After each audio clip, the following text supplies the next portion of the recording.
처음 하나님을 알게 되셨을 때 여러분들 어떤 경험을 하셨습니까? 특별히 여러분의 마음이 어땠는지 한번 돌아보는 시간 갖기를 원합니다. 하나님을 알게 되고 복음이 무엇인지 알게 되고 내 삶의 주인이 하나님이시라는 것을 알게 되었을 때 모든 사람들이 동시적으로 경험하는 것들 중에 하나가 마음이 말랑말랑해진다는 것입니다. 촉촉해진다는 것입니다. 그래서 하나님의 말씀이 내 안에 그냥 스며들어와서 내 마음을 녹이고 내 이전의 생각들 그리고 내 고집들 내가 가진 그 모든 것들이 주님 안에서 참으로 어떻게 됩니까?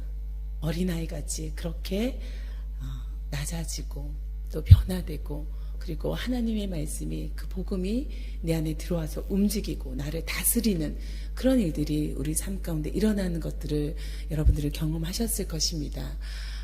참 귀한 경험입니다. 그것이 그 안에 그때 들어왔던 그 복음이 오늘 우리를 지금까지 있게 하는 능력이 됩니다. 그런데 어떻게 된 건지 우리가 신앙생활을 하면 할수록 하나님을 알면 알수록 어떻게 보면 더 주님 앞에 말랑말랑해지고 촉촉해지고 또 포근해야 되는 우리 마음이 때로는 더 완고해지고 고집스러워지고 딱딱해지고 심지어 차가워지는 그런 모습들을 보게 될 때가 있습니다. 그래서 신앙인임에도 불구하고 저 사람은 가까이 가기가 너무 어렵다. 왜 이렇게 가시가 많을까라고 생각이 들고 그래서 뭔가 그 사람에게 가는 것이 어려워지는 그런 경우가 있습니다. 여러분은 어떤 사람입니까? 하나님 앞에 뿐만 아니라 사람 앞에 그렇게 부드럽고 또 온유하고 또 언제든지 변화가 가능한 그런 사람입니까?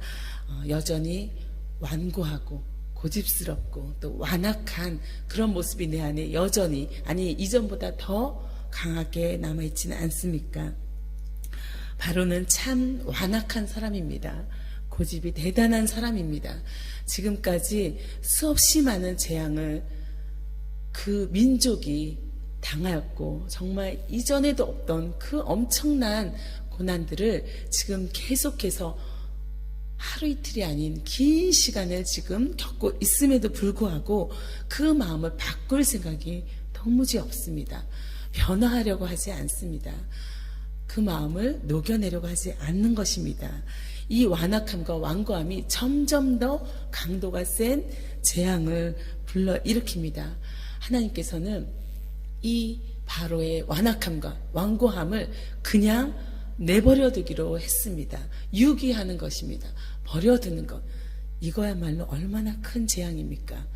여러분들도 부모의 마음과 부모된 심정을 너무도 잘 아시는 분으로서 자녀가 자꾸 잘못된 길로 갈 때 끊임없이 잔소리하고 그를 돌이키게 하고 변화하게 하려는 건 사랑이 있기 때문이죠. 그런데 정말 자녀를 포기했을 때 너무도 밉고 그리고 다시는 안아주고 싶지 않을 때 부모도 자녀를 버리게 됩니다. 내버려 두게 됩니다. 악한 일을 계속 하든 말든 내버려 두는 것. 이것이야말로 큰 버린 것이죠.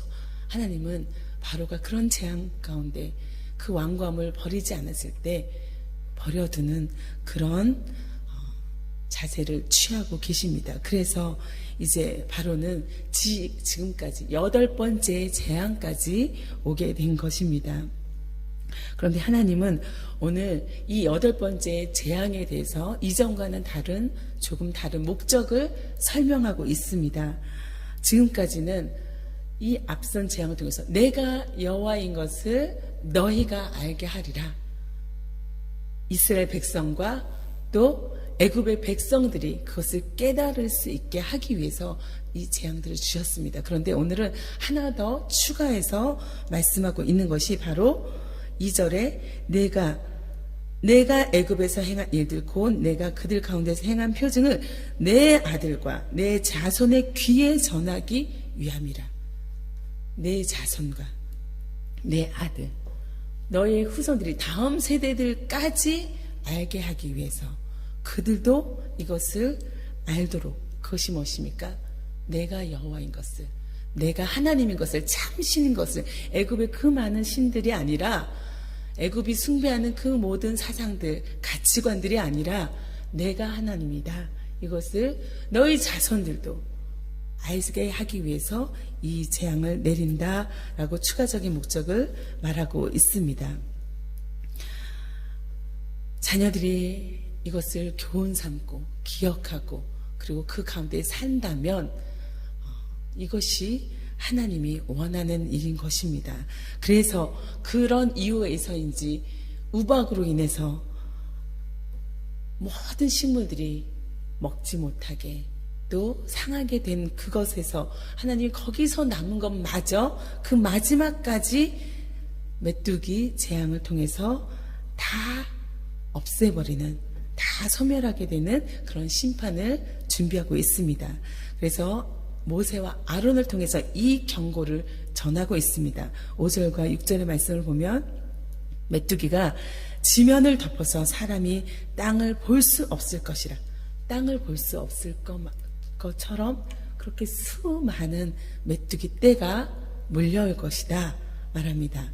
메뚜기가 내게 남은 그것, 우리에게 남은 이것마저, 그것까지 곧 우박을 면하고 남은 그것을 먹으며, 내게 남은 이것까지는 안 되는데, 이게 마지막인데 라고 생각하는 그것까지 취하게 될 것이라는 것입니다. 그래서 들에서 자라나는 모든 나무를 먹을 것이며, 나를 위해서 자라나는 그 모든 것이 이제 소멸하게 된다는 것입니다. 또 내 집들과 내 모든 신하의 집들과 모든 애굽 사람의 집들에 가득하리니, 채워져야 될 공간이 아닌 거기에 메뚜기 떼들이 들어오는 것입니다. 이는 내 아버지와 내 조상이 이 땅에 있었던 그날로부터 오늘까지 보지 못하였던 것이니라. 한 번도 보지 못한 그 재앙이 너희에게 임할 것이다. 너희 남은 것까지 다 취할 것이다 라고 말하고 있습니다. 아르바, 메뚜기라고 하는 이 곤충은 매우 작은 것입니다. 그러나 이것이 때려올 때, 지면을 다 덮을 때 그 작은 것이 엄청난 손해를 가져오는 것입니다. 내 모든 소유, 내가 가진 그 남은 것까지 다 취할 수 있는 대단한 힘을 가진 것입니다. 가장 두려운 재앙 중에 하나가 바로 메뚜기 떼입니다. 근동지방에 있던 사람들은 이 메뚜기 떼가 몰려오면 큰 두려움에 휩싸이곤 했습니다. 그들이 어떻게 했는지 너무도 잘 알기 때문입니다. 그들의 곡식과 그들이 소중하게 여기는 모든 것들을 취하게 되고 그것이 결국은 기근을 가져오기 때문입니다. 우리가 오늘 삶을 유지하는 그 매일매일의 소득들이 이제 우리에게 당연하게 자연스럽게 주어질 거라고 한 그것들이, 그 음식들이 우리의 식탁에 더 이상 올라오지 못하는 것입니다. 그런데 이 경고 앞에 바로는 오늘도 어떤 자세를 취하고 있습니까? 신하들이 조언합니다. 어느 때까지 이 사람이 우리의 함정이 되리까? 그 사람들을 보내요.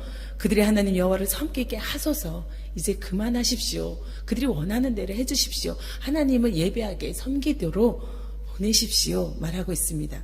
그러면서 왕은 아직도 애굽이 망한 줄을 알지 못하시니까. 그렇습니다. 우리가 자기가 망해가고 있는 것을 사람들은 끝까지 인정하지 않을 때가 있습니다. 내가 이제 그만 고집을 피워야 할 때인 것을 아직도 모르고 끝까지 자기 생각과 자기 고집과 자기 주장을 고집하는 그런 사람이 있습니다. 그럼에도 불구하고, 이런 조언에도 불구하고 바로는 어떻게 행동을 취합니까? 가십시오, 가라라고 말하는 대신 여전히 자기의 생각을 앞세워서 술수를, 그리고 그들과 협상을 맺고자 합니다. 그래서 모세와 아론을 다시 불러서 그렇게 말하고 있습니다. 바로가 그들에게 이르되 내가 너희와 너희의 어린 아이들을 보내면 너희가 너희와 함께 함과 같으라. 보라, 그것이 너희에게는 나쁜 것이니라. 이건 너희들에게 좋지 않다. 자기 나름대로 이건 너희들을 상대방을 생각해주는 척 하면서 말합니다. 그렇게 하지 말고 너희 장정만 가서 어른들 남자들만 가서 여호와를 섬기라. 이것이 너희가 구하는 바니라. 너희가 원하는 게 이게 아니냐 하면서 나름대로 자기의 방법을 제안하고 있는 것입니다. 이것은 협상은 인간의 수수일 뿐입니다. 현상을 유지하기 위한, 변하지 않기 위한 나름대로의 자신의 생각이죠. 완전히 하나님 앞에 자신을 맡기지 않는 것입니다. 하나님의 뜻에 순종하지 않는 것입니다. 그러면서 우리는 이것이 나름대로의 방법이라고 주장합니다. 오늘 우리에게 여전히 남아있는 완악함과 완고함, 고집은 무엇입니까? 나는 하나님을 향해서 어떤 고집을 아직도 피우고 있습니까? 때로는 사람들을 향해서 내 마음을 풀지 않고 있는 것은 어떤 부분입니까? 이것만큼은 내가 호락호락하게 내어주지 않겠다. 용서하지 않겠다. 받아들이지 않겠다. 변하지 않겠다 하는 것이 무엇입니까?